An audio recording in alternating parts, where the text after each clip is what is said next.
एक जुना वाडा होता।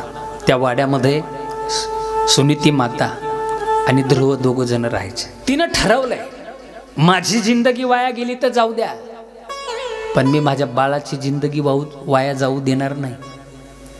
रोज पहाटे उठायची, सडा समार्जन करायची, दरवाजासमोर रांगोळी काढायची, ध्रुवाला उठवायची, स्नान घालायची, सुंदर कपडे देवाच्या जवळ बसवायची।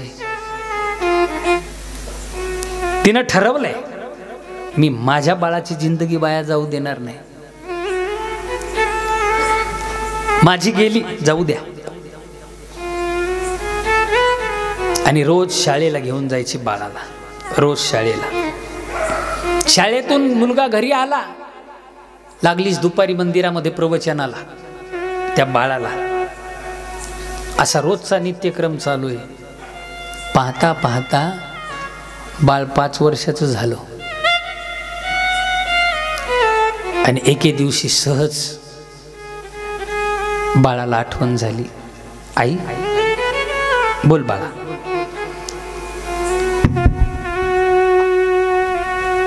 मी बाबाच्या भेटीला जाऊ, मला बाबाची आठवण येते ग। आईनं विचार केला, म्हणे नाही म्हणू ते बाळ मला प्रश्न विचारीन, का म्हणू नको?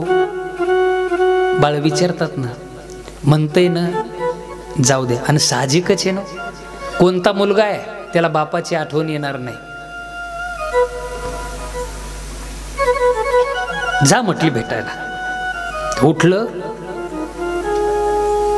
आणि गेलं राजवाड्याकडे। आणि जी सुरुची होती त्या सुरुचीला एक मुलगा होता, त्याचं नाव होतं उत्तम।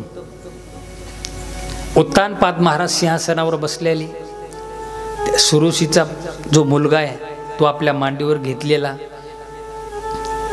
त्याला अंजारतात गोंजारतात, त्याच्या पाप्या घेतायत। आणि ध्रुव आलं आणि दरवाजात उभा राहिलं आणि बघतं बाबाकडं। बघा ना, माझे बाबा आहेत, बाबा माझ्याकडे बघत नाही। बाबा तो जसा तुमचा मुलगा आहे तसा मीही तुमचा मुलगा आहे ना। माझे बाबा सावतर भावाला अंजारतायत गोंजारतायत, त्याच्या पाप्या घेतायत। बाबा मी तुमचा ध्रुव आहे ना, माझ्याकडे एकदा बघा। बाबा बघेनात, त्या उत्तमामध्येच मग्न झाले।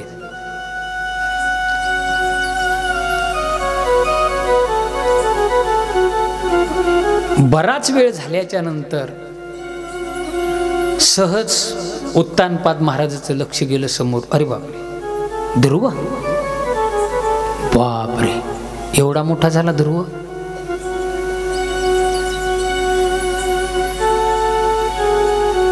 बोलावं वाटतं का, पोटचा गोळा आहे ना, पण मी वचन देऊन बसलो।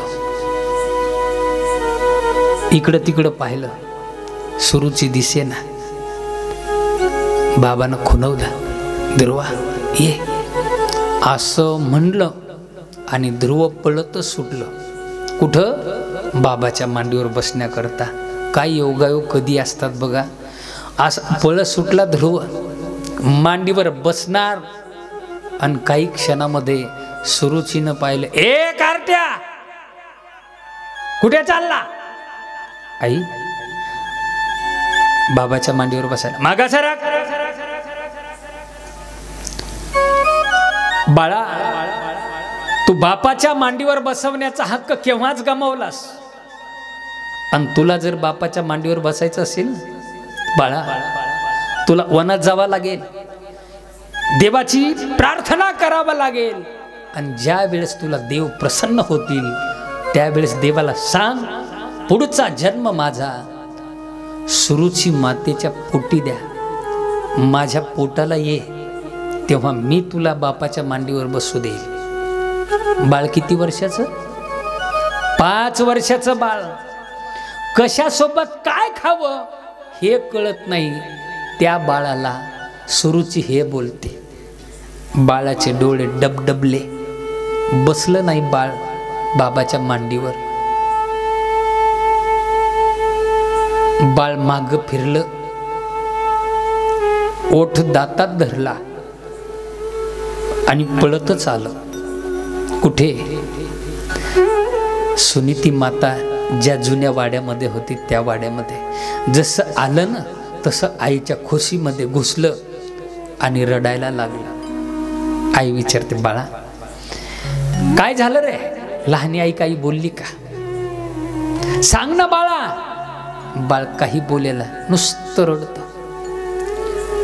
पण त्याच राजवाड्यामध्ये राहणारी एक दासी पाठीमागून आली आणि ती सांगू लागली, राणी साहेब मी सांगते काय झाले ते. लहान्या राणी साहेब ध्रुवावर रागवल्या. होय बाळा, काय म्हटली रे आई? ती दासी सांगू लागली, ध्रुवाला सांगितलंय तू वनामध्ये जा, देवाला प्रसन्न करून घे.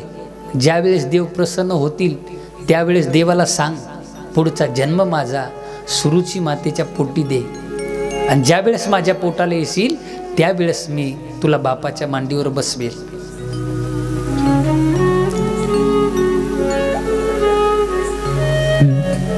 दासी सांगते सुनीती मातेला. हे ऐकते सुनीता माता. सुनीता माता विचार करते, मी जर आता काही विरोधात बोलू, हे बाळ या जन्मात नाही तर पुढच्या जन्मात तरी बापाचा आणि आईचा बदला घेतल्याशिवाय राहणार नाही. पण नाही, ती सुनीती होती. काय बोलली ती? बाळा अरे मोठे जे माणसं असतात ना ते हिताचं सांगत असतात. उठ, रडायला काय झालं तिला माहित आहे. आता जर विरोधात बोलू तर माझ्या बाळाची जिंदगी वाया जाईल. बाळा लहानी आईने हे सांगितलं तुला? हो आई. उठ. बाळ उठलं ना. आई खरंच वनामध्ये गेल्याच्या नंतर देव असतात? हो बाळा. आई मी जाऊ का मग? आईनं मागचा पुढचा विचारच केला नाही. आता जर माग सरको तर माती होईल, आणि हो म्हणू तर बाळाचं सोनं होईल. आई जाऊ मी? खरंच बाळा जा. बरं आई मला भूक लागली तर ग? बाळा जे जेवणाची चिंता करतात ना त्याला देव भेटत नसतात. बरं आई मी असं ऐकलं ग वनामध्ये गेल्याच्या नंतर वाघ, सिंह, हत्ती असतात. आई मला खातील ना? बाळा जे देवप्राप्तीसाठी जातात ना देव त्यांचं रक्षण करत असतं. सुनीती माता सांगते 5 वर्षाच्या ध्रुवाला आजी फिट्ट बसलं बाळाच्या डोक्यामध्ये. बस जायचं.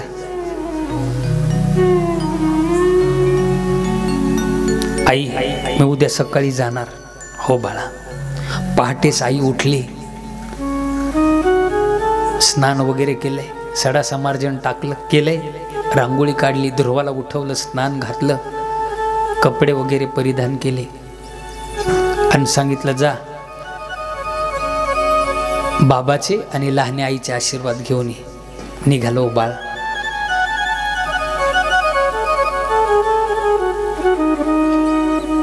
राजमहालात आलं आणि उत्तानपाद महाराजाच्या समोर उभं राहिलं. बाबा मी वनामध्ये चाललो, मला आशीर्वाद द्या. सुरुची जवळ होती, तिने सांगितलं द्यावं आशीर्वाद. न इला जास्त व तिनं म्हटल्याच्या नंतर यांना आशीर्वाद दिले. बाळा जा, माझे खूप आशीर्वाद तुझ्या पाठीमागे आहेत. सावत्राईजवळ गेला, आई मला आशीर्वाद दे. जा बाळा. निघालं राजवाड्यातून बाहेर आणि सुनीती मातेच्या जवळ आलं. जसं आलं ना तसं लोटांगण घ्यायला लागलं. आईला हात जोडले आणि सांगितले आई मी आता वनात चाललो, मला आशीर्वाद पाहिजेत. आई सांगते बाळा माझे आशीर्वाद तुझ्या पाठीमागे आहेत, पण बाळा ऐक, मी राजाची राणी असल्यामुळे मी वेशीपर्यंतच तुझ्या सोबत येईल, वेशीच्या पुढे मला येता येणार नाही बरं बाळा. काही हरकत नाही आई. निघाले घरात ध्रुव बाळ आणि सुनीती माता. बाळ पुढं सुनीती माता पाठीमागं, बाळ पुढं सुनीती माता पाठीमागं. वेशीपर्यंत आले. वेशीत उभा राहिले दोघं माहिलेकर. ध्रुवानी परत लोटांगण घेतलं, आईच्या चरणावर डोकं ठेवलं. आईचं अंतकरण एवढं भरलं, पण तिनं विचार केला मी जर आता रडू ना, हा रडका चेहरा माझा बाळ तपाला बसल्याच्या नंतर त्याच्या डोळ्यासमोर येईल आणि माझ्या बाळाचं तप होणार नाही.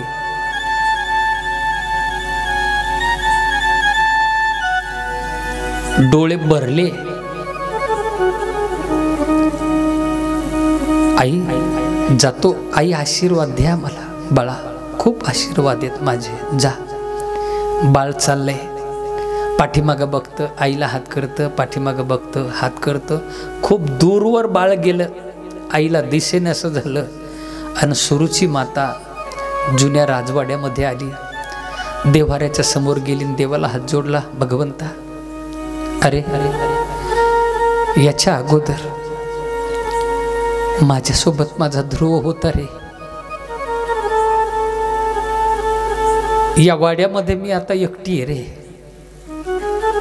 भगवंता, माझ्या ध्रुवाला तुझ्याशिवाय दुसरं कोणी नाहीये. भगवंता, तुला मी आतापर्यंत काही मागितलं नाहीये, पण भगवंता तुला एकच मागते, माझ्या ध्रुवाचं रक्षण कर रे. माझी मी कशी राहील, पण माझा ध्रुव वनामध्ये एकटा कसा राहील रे देवा. देवावर भार घातलाय तिनं. आणि 5 वर्षाचं बाळ निघालं देवाला प्रसन्न करून घेण्याकरता. भगवंतानी भगवान नारदाला पाठवलं. नारदा, जा त्या बाळाची परीक्षा घेऊन या.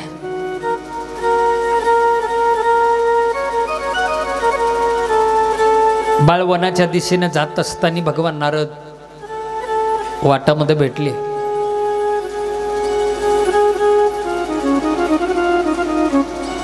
त्या बाळाने भगवान नारदाला पाहिलं, नमस्कार केला. भगवान नारदाने विचारलं, ए बाळा, कुठे चालला? वनामध्ये. कशाला? देवाला प्रसन्न करायचं. बर, मग ठीक आहे, तुला देव प्रसन्न झाले, काय करणार? काही नाही, मी माझ्या बापाच्या मांडीवर बसणार. कसं? बाळा, तुझं नाव काय?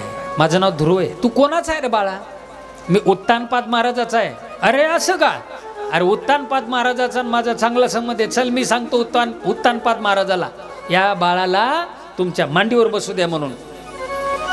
ते बाळ बिलय चतुर होतं, पानेवाडीचं होतं ते मला, बाबा माझं जाऊ द्या, पहिले तुम्ही कोण आहेत हे सांगा बरं. यांनी सांगितलं, मी भगवान नारद आहे. असं?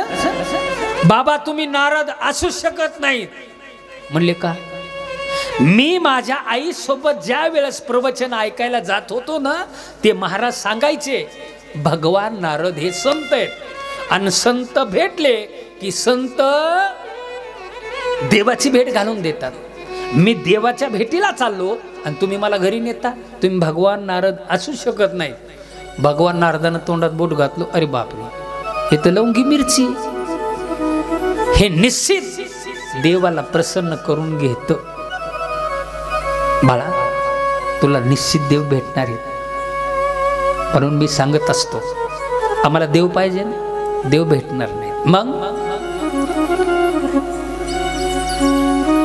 देवाच्या अगोदर आम्हाला संत भेटले पाहिजे, आणि संत भेटले की आमचं काम झालं. संत देवाला निरोप सांगतात. म्हणून तर आम्ही तुम्हाला सांगतो संताच्या संगतीत या.